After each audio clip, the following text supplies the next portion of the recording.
Then we want to solve that last problem, so that summing the solution for this one plus the previous one will make the complete problem.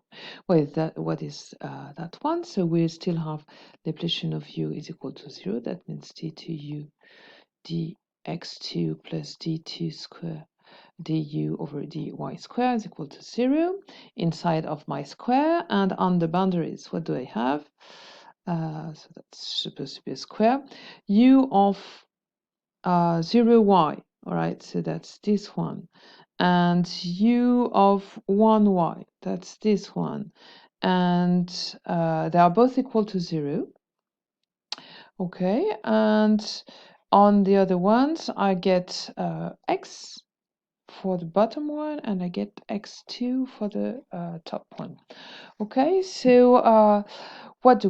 We do as always, we use separation of variables. So we get x second over x is equal to minus y second over y. And now we have to choose plus or minus lambda. Okay, so the thing is that what will I need to do? I will need, for instance, to have for y is equal to 0, for constant value of y is 0 or 1, y is equal to 0 or y is equal to 1, I will need to be able to adapt my x part. That means that I need to be able to express x of x, and with something that will allow me to fit to so that x of x times y of 0 is equal to x, and x of x times y of 1 is going to be equal to x squared. So that's the x that I want to adapt. So I want some cosines and sines for the x. Whereas for the y part, I will just have 0. Okay, so for the y part, for x is equal to 0 and x is equal to 1, so the two vertical sides, I don't have anything that changes. So the y-x, so on that on those vertical sides, I've got x of 0, y of y, that should be equal to 0, and that also have x of 1, y of y is equal to 1. To 0, sorry. So that we don't have to adapt to anything. I can always find some values that will give me the 0 that I want. Okay, so that means that I should have the x expressed as cosines and sines. So that means that I should have a minus lambda with lambda positive. Okay, so that x second over x is equal to minus lambda on one side, and on the other side I've got y second over y is equal to lambda, which is positive, so that my x is going to be a cos of square root of lambda x plus b sine square root of lambda x, and my y is going to be c cos h square root of lambda y plus d sine h square root of lambda y. Okay, so now let's adapt to the initial the boundary conditions. So we've got so where are my zeros? My zeros are on the vertical side. So for x is equal to 0, x is equal to 1. So for x is equal to 0, x of 0, this is giving me a. Okay, so and I get that x of 0 times y of y should be equal to 0. So that means that a is equal to 0. Okay, that's the first thing. As usual, I get rid of that part. Okay, and then I'm doing for x is equal to 1, x of 1, y of y is equal to 0. So if I choose b is equal to 0, then again that's that's not useful, that because that would give me always 0. So I can choose I need b sinus of square root of lambda is equal to 0, so I need square root of lambda to be equal to n pi, and I've got the same stuff. My solution now is u of, well, the un of xy is so again I will have my b multiplied by c and my b multiplied by d, so let's call that c prime and d prime. So I get c prime times sinus of n pi x cos h n pi y plus d prime sinus n pi x sin h n pi y. Okay, so let's see what I can do to find so my c prime and d prime idea is that they both depend on n, and again we write the sum of all these by linearity is going to be a solution of my complete equation. So I get finally I get that the sum on n of c prime n sinus n pi x cos h n pi y plus d prime sine n pi x sine h n pi y is equal to my solution. Okay, and now I still have to adapt to my my other two boundary conditions. Being bottom, I've got x, but on top I get x squared. Okay, and so that means for y is equal to 0 and for y is equal to 1. So let's begin with the y is equal to 0. If y is equal to 0, that means u of x 0 should be equal, that's my bottom part, should be equal to x, and that is sum. So for y is equal to 0, this is cancelling, and my cos h of 0 is equal to 1. So what do I get? I get my sum of c prime n sinus n pi x from n in n. Okay, so what does that tell me? Well, simply that these are again going to be the Fourier coefficients of the function phi of x is equal to x on 0, 1, and it's odd, and and it's periodized. Okay, so that's it, x on 0, 1.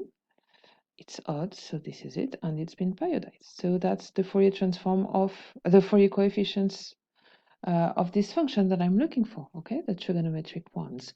So you know that they will be given by c prime n is equal to, well, 1 over 1 integral between -1 and 1 of x times my sinus, and well, you know that by parity, now you're getting used to this one, it's 2 times the integral between 0 and 1 of x times my sinus n pi x dx.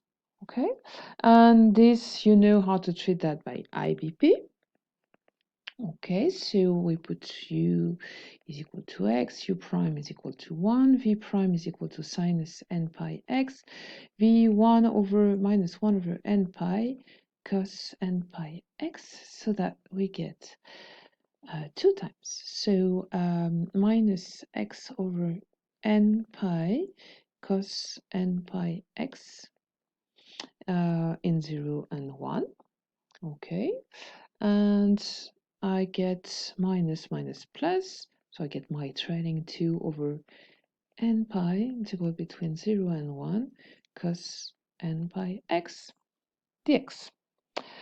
Okay, so this is giving me, so in 1 that's going to be 2 times -1 cos n pi, so minus 1 power n plus 1 coming from the plus sign, divided by n pi, and in 0 that's 0, okay, and plus 2 over n pi times primitive of this, 1 over n pi sinus n pi x in 0 and 1, which of course is going to be 0. Okay, so this is it, my coefficients, 2 times -1 n plus 1 over n pi. Okay, so this is giving me my, I've got this one. Okay, we have just found this one. This one is 2 times negative 1 to the n plus 1 over n pi.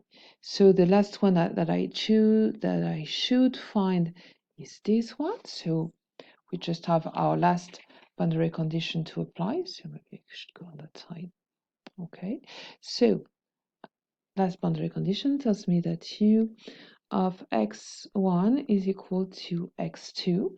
What is u of x1? Well, that's just going to be the sum on n in n. So my c prime, let's have a look at the formula we have. Okay, so x1 and I get, so c prime n by x